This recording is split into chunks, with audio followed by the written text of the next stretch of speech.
Jordan? And do you maybe collaborate with other archives, maybe to receive copies or contacts to survivors who have been, for example, to Mauritius and so on, to fill up your collections? And second question, do you also maybe interview survivors of the Rwandan genocide? Thank you both. They're really amazing and fascinating talks.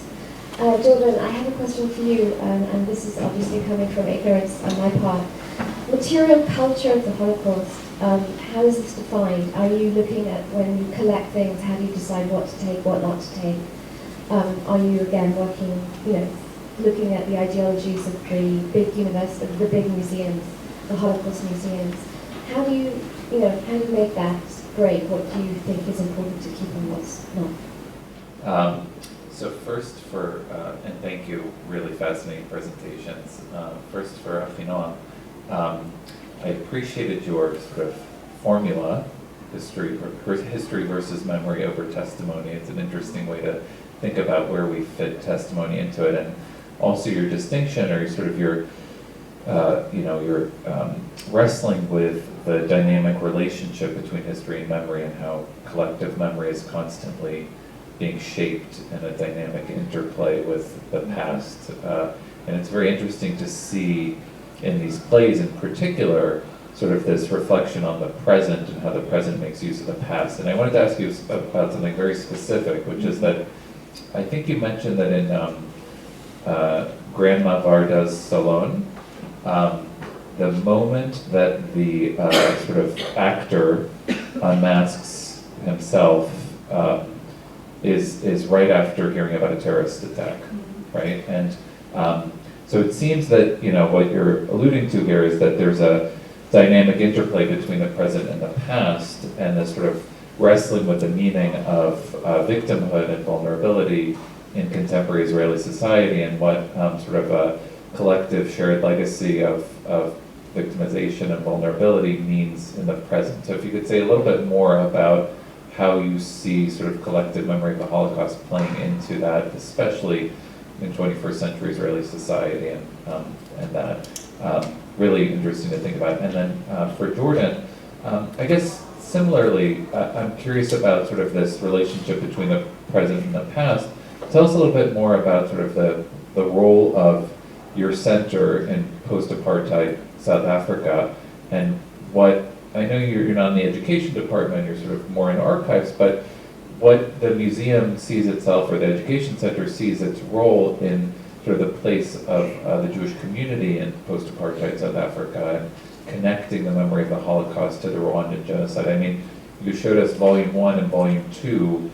Are there creations that connect the two, sort of the memory of the Holocaust with the memory of the Rwandan genocide, and sort of what Jewish refugees in South Africa the role that they play in talking about sort of being refugees, immigrants. So anyway, just to reflect on that.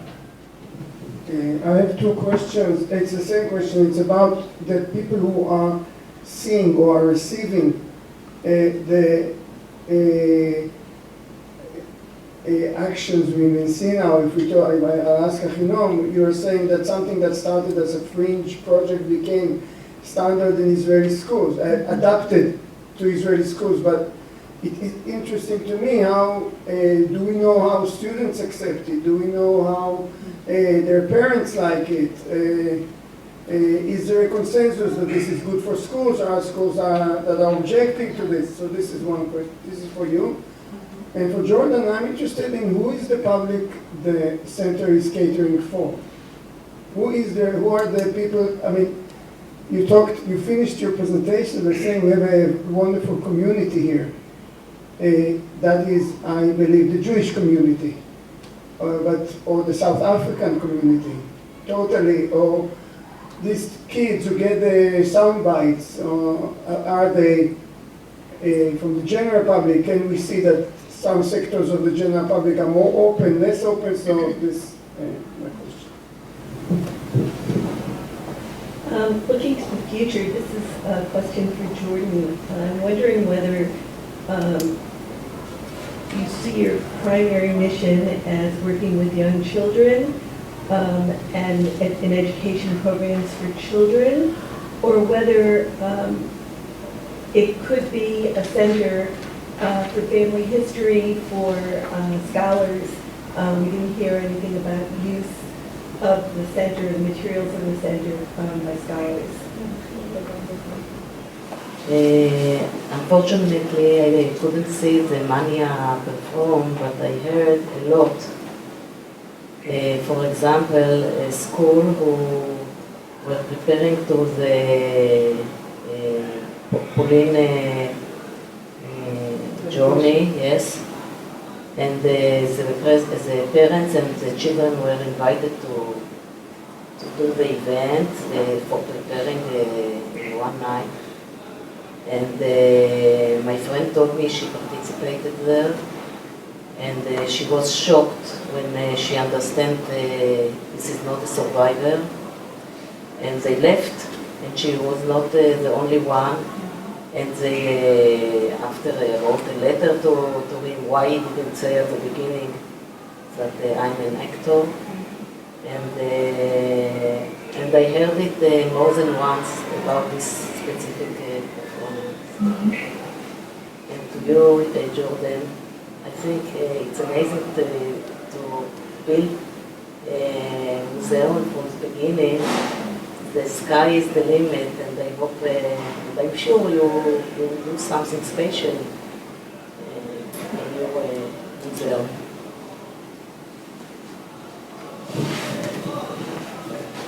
All right, I'll hopefully answer the questions if I've written them down correctly. So the first one was about the collaborations. So we are definitely doing that and reaching out to other collections. And firstly, a lot of what we have, it's not, some of it isn't even actually in our collection. It is still with survivors or with families. So we have a real mix of some things are on display, some are in the storeroom, some may come officially into the collection at some point. But I think from my side, the most important thing is that we have a record of all of these things. So even if people are not quite ready to let go of things, we still make sure they scan, so at least we have a digital copy and it's safe in that respect. Yeah, and we do. I mean, we have a very nice relationship with Mauritius. Obviously, they are our geographical neighbors to some degree. We work loads with the ghetto fighters as well. So it is nice to, we love collaboration. So if anyone wants to collaborate, please.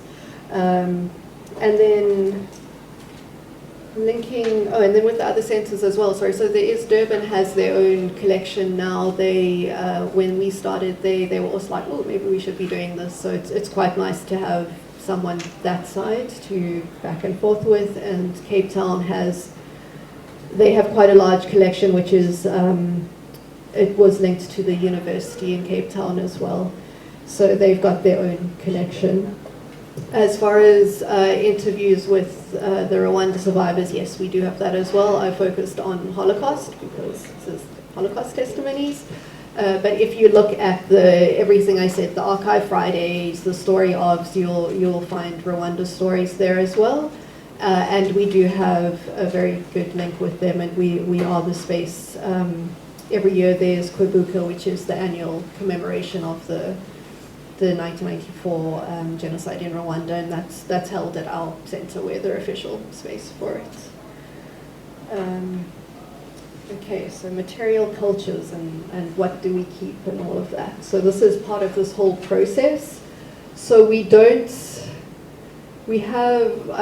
get huge amounts, although we are getting quite a bit coming through. So we have a bit of a collecting policy now. So we're not a Jewish center, so that I'll speak a bit about that later.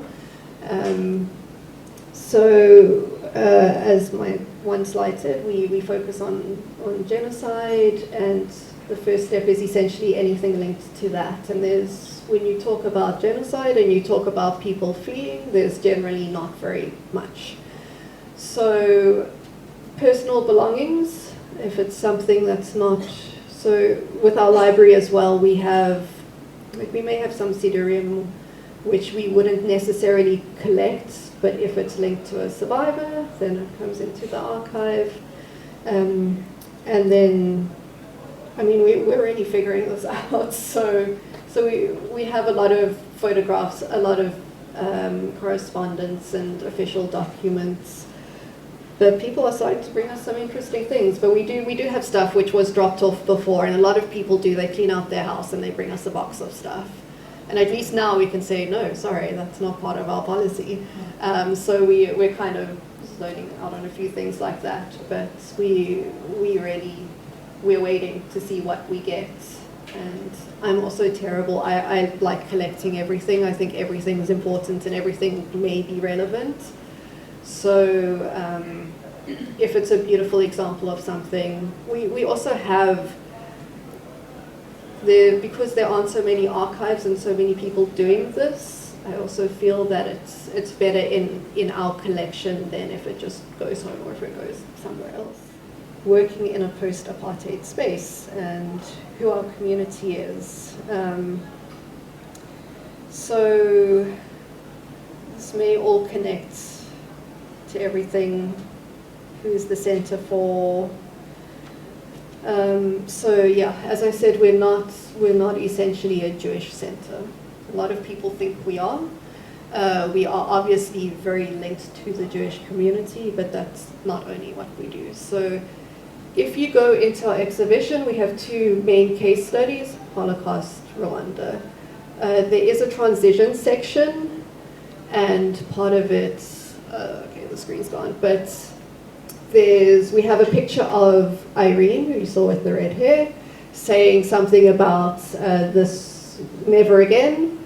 And then you have a picture of Sylvester, who's one of the Rwanda survivors, saying, but yet it happened again. So it's like two separate quotes, and this is essentially why we have the center, why we do what we do. Another transition is April 1994, when the genocide began in Rwanda. At the same time, we were having our first democratic elections in South Africa. So short distance away, everyone's celebrating unity, and then Rwanda happens. So there are all these comparisons. You relate to Ukraine? Sorry? To Ukraine or? Ukraine. Oh, Ukraine. Yes, yeah. So, and then all these themes which pop up. So our permanent exhibition actually ends with images of xenophobic violence in South Africa, which happened a few years ago and which keeps happening. So throughout the exhibition, there are all these themes that run through, and that's really what we pick up on.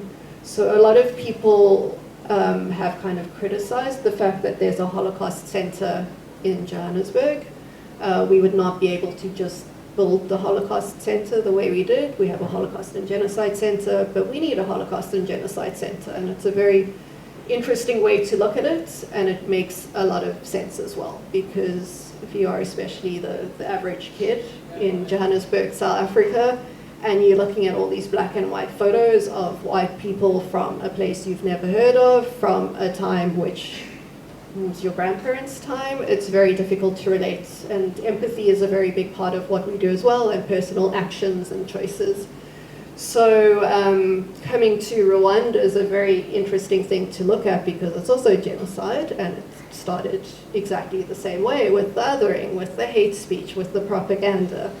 But you can look at a t-shirt of Bart Simpson, and that's something which really speaks to, I think, all of us. You know, it's characters we identify now. And yeah, I hope that answers that very basically.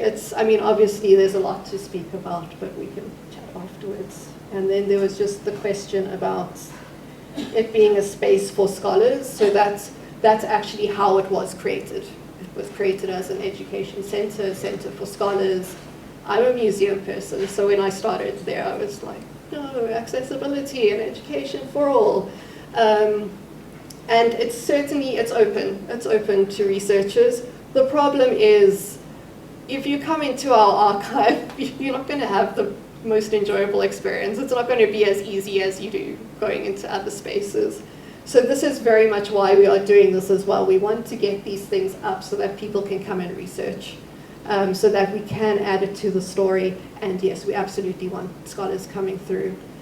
We do a lot of webinars at the moment, or public lectures, and there is definitely that aspect to it.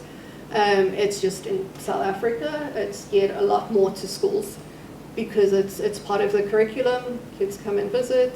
There isn't a museum culture like there is in other places around the world, so a lot of it's done in school visits.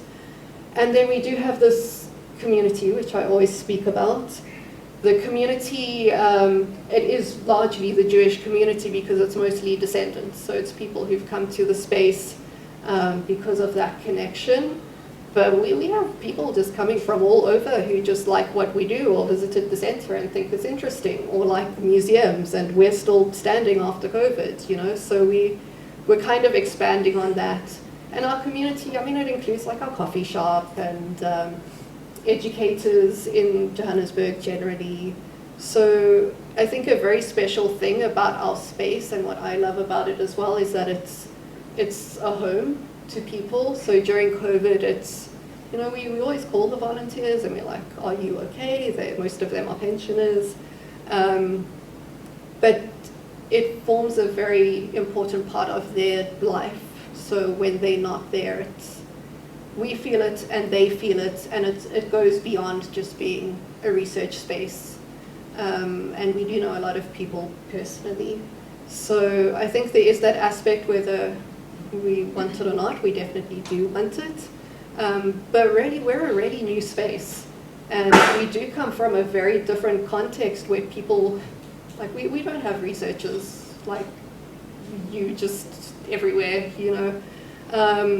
I'm not an archivist, I'm not a conservator, I'm running the archive because I walked in one day and I was like, shouldn't these things be packed away somewhere in special boxes? And everyone said, oh, you know about objects, and so now I'm in charge of the archive. So yeah, so we're finding our way, we're very new, it's super, super exciting, but who knows? So maybe in a year's time, I'll be speaking about something completely different, but we'll get there. So, yeah. I'll start with Manya, because it's easier. So yeah, it is very, very problematic. And for Shai, when I spoke with him, he says that it's very important for him to say that it's a performative testimony, not just testimony. But people don't look at the performative, only on the testimony. And the reason he does not say at the beginning that he's an actor is because he don't want people just to focus on the fact that he is a Moroccan male, because that's what people will look at, just how he plays and not the testimony itself. And the story is actually worse than what I told you. The way it transformed from a fringe performance to be an educational tool to transmit the memory is that there was Masa, a trip to Poland, and the last minutes the survivor didn't feel well. So they asked him to come, and the place they met him was in Black Tent. They allowed them to go in, and there he tells Ruth Elias's story, which is and it was, I know, it was part of the trip, and afterwards it was like a disaster, because he was there with them for a week and then he just dressed up. And then it leads to the next question, so why we're still inviting him? Like, if this is a need, he's like fully booked. The only week he's not performing is actually, sadly, this week when I'm here. But yeah, we need it. Somehow this is the only way we can remember. So the question is not about the performance, it's about the people who still call him. And this is connected to the question about the victims, or like the way we see it. So in the play, the moments Varda transformed into Ruti, back into Ruti, is when Ruti says that her mother died in this terror attack. And only in the absence of her body, she realized that her body was the story. And it is, and this is, I feel, connected to a larger discussion that we're all thought in, of like identity and politics of identity. And today, to say something, you have to be connected to, like, you have to have this traumatic past to be able to be part of the conversation, as we spoke, like white guilt and all of it. And in Israel is, like, from what I see, as the testimony, because we are connected, and also being yesterday in the museum, I must say that it was really, I shared with Sami, it was really hard for me to walk in, because I saw the butterfly, and for me the butterfly was like, enough with a butterfly and a wire, like, I just, there is an app in that, you know, the connection that I have, the butterfly, so it's like this, the idea that we're preserving the body, or the notion of testimony, and with that the trauma, we're not transmitting the story, we're transmitting the trauma. And it's really important if we base our identity on our connection to this land, or our connection to wider community, Jewish community on that. And the question is, what is other options of belonging when religious, as we spoke also yesterday, the secular no longer play a role in our connection. It's not new, it's not a new question, it's a very old one, but it just keeps playing, it's keep changing, and the digital world adds more complexion into it, and opportunities. So I wish that also something that I feel is connected in the testimony, that is something that is very, it's very like far, as we said, like it's very holy, it's something that you respect, you can't really interact, you can't really laugh. I was thinking about it this year when, in the Memorial Day in Israel, which is, I feel for most of Israelis, is even more challenging, because most of Israeli knew someone who died in a war or terror attack. The way we actually commemorating is by sing-along, singing together, and being stuck in feeling. I was looking for a place to sing with people, to commemorate and to feel part of the community. So this is something that you do but memory, It's a very sad song. it's very, very sad, like you're sobbing. Sad song, but you're singing together. In the Holocaust memory, on the other end, you sit and listen to someone else speaks. Also in living memory in the living room, Zikaron Basalon, this is the terms they used, edut, and many, many, many other projects. The word edut is just rooted there.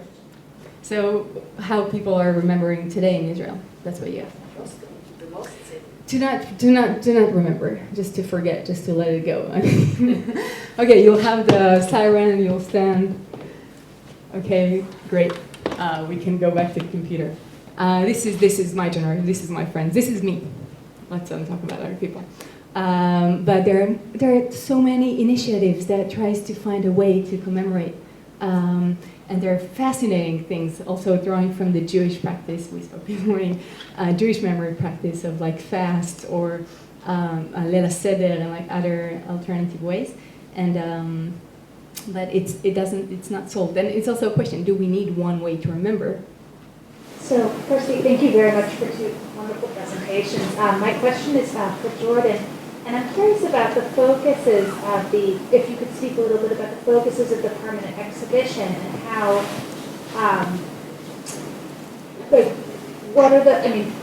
how is the permanent exhibition on the Holocaust focused given the location of the center in Johannesburg?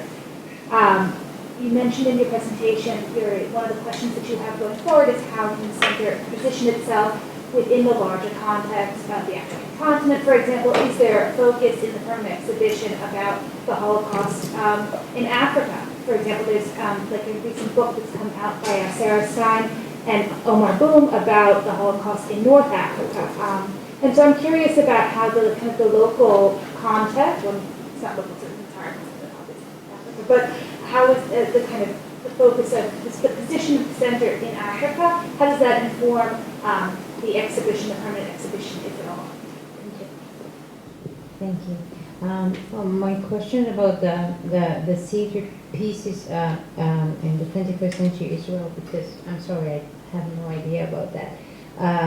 My question in short is that do you also have throughout your research examples for other voices? I'm asking this because regarding Hungarian history, yet again, sorry for bothering you, my story, but we just recently have some voices about the 20th century history, and it's only in films and theater pieces that tells other actors' story, meaning the perpetrators, the bystanders. So when you have another character or another person of the whole situation in the center, it's not just the survivor's voice, not just the second generation voice, but someone else is placed in the center and the story is told from his or her perspective.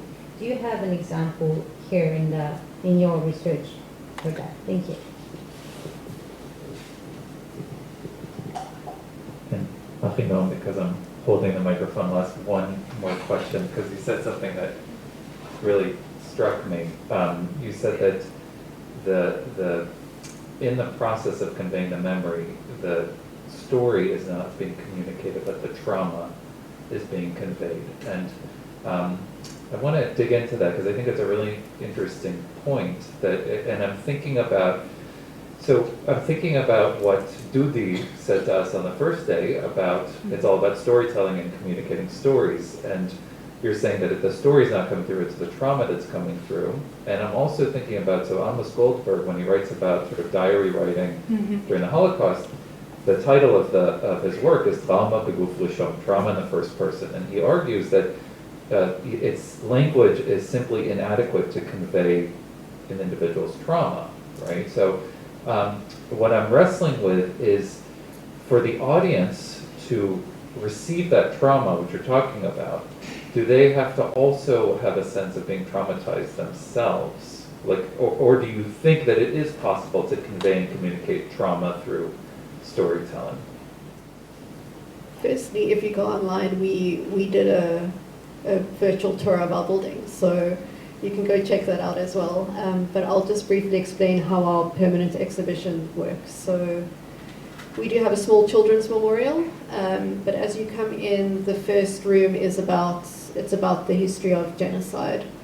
So we start with Herero and Nama, which was at the start of the 1900s. But really just explaining what genocide is and the start of the word and all of that, and looking at some examples. From there, we then kind of move into the Holocaust section, and we have a life before room. But we base our exhibition on personal stories. So we purposely don't have graphic images. If you need to see them, you kind of need to pull out a drawer. But it's all based on individual stories and personal items, and all of those stories are local stories. So as you go through, you'll see all the survivors I mentioned. It's their stories there. All the objects were generally donated by people as well, who are local to us. And that's kind of Holocaust section, and then Rwanda's the same thing. Everything we do, we try and relate it to our position, and we'll get a lot of questions about that as well. So obviously, if you're working in a human rights space, people will be like, oh, well, what about apartheid? Working in the Jewish space, everyone's, oh, what about Palestine? So we get a lot of those questions, and we have to work with it. But yeah, I mean, why do we have this Holocaust center? You know, and this is a space, there are people in South Africa who don't know about the Holocaust. That may shock you, but there are. You know, and it's the Jewish population small in South Africa, especially compared to here. So many people have never met a Jewish person. You know, it's got no actual space in their life. The Holocaust, they don't have grandparents from wherever.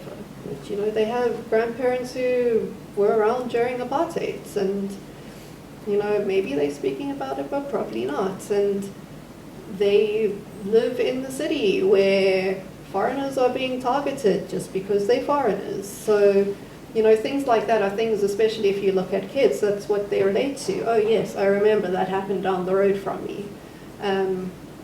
So everything we do, we try and bring it into context. With Africa, we have a program called the Changemakers Program, which works with youth, and our educators go. Sometimes we get people coming to us, but they've been around the continent, kind of taking the message of the museum. And now we're developing local case studies, translating for various spaces.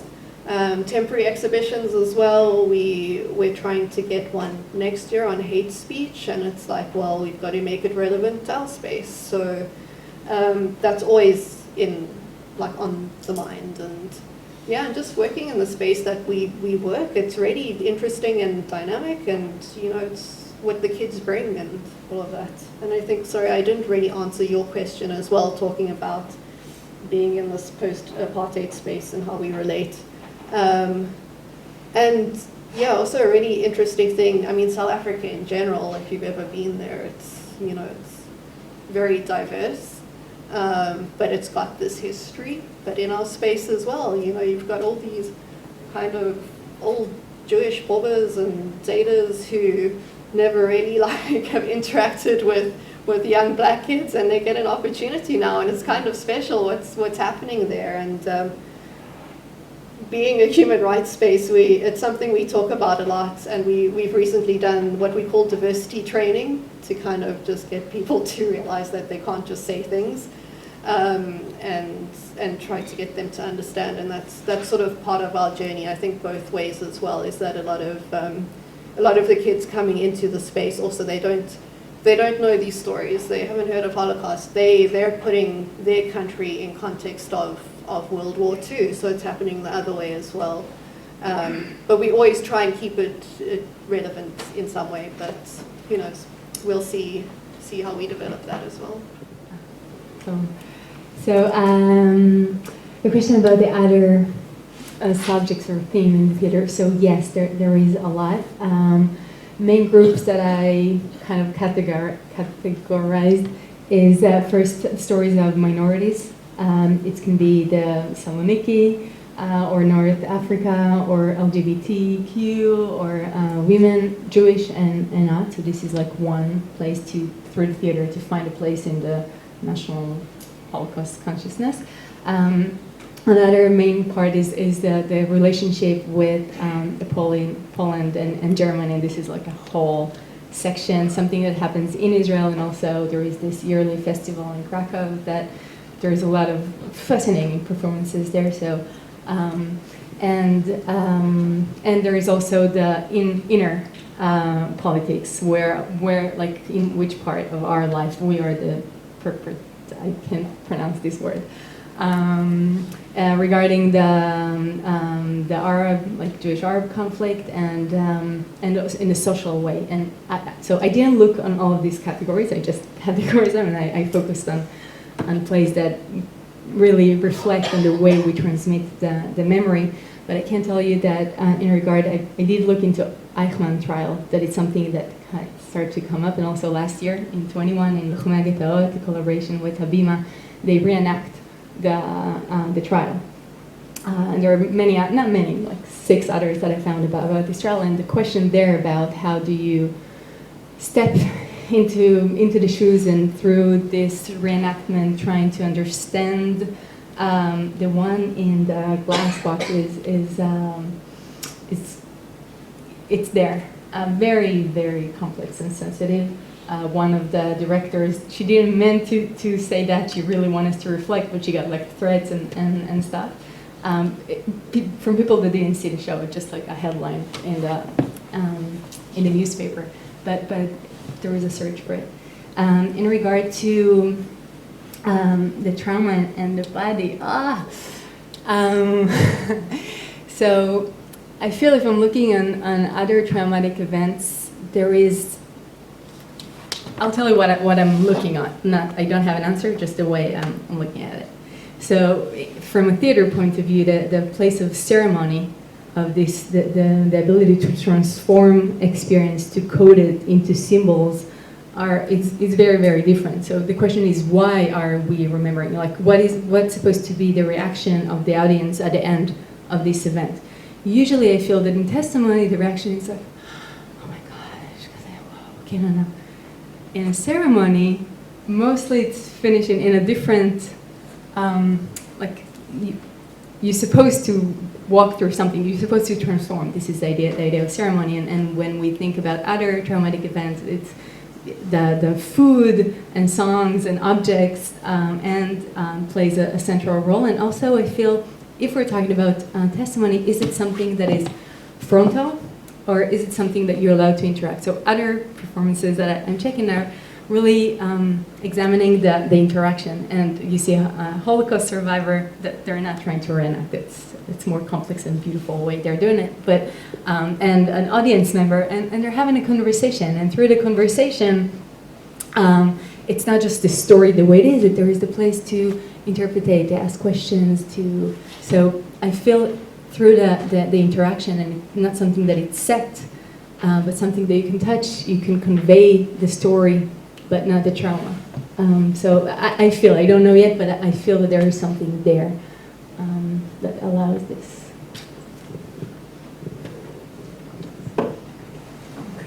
Thank you all for the fascinating panel we have here.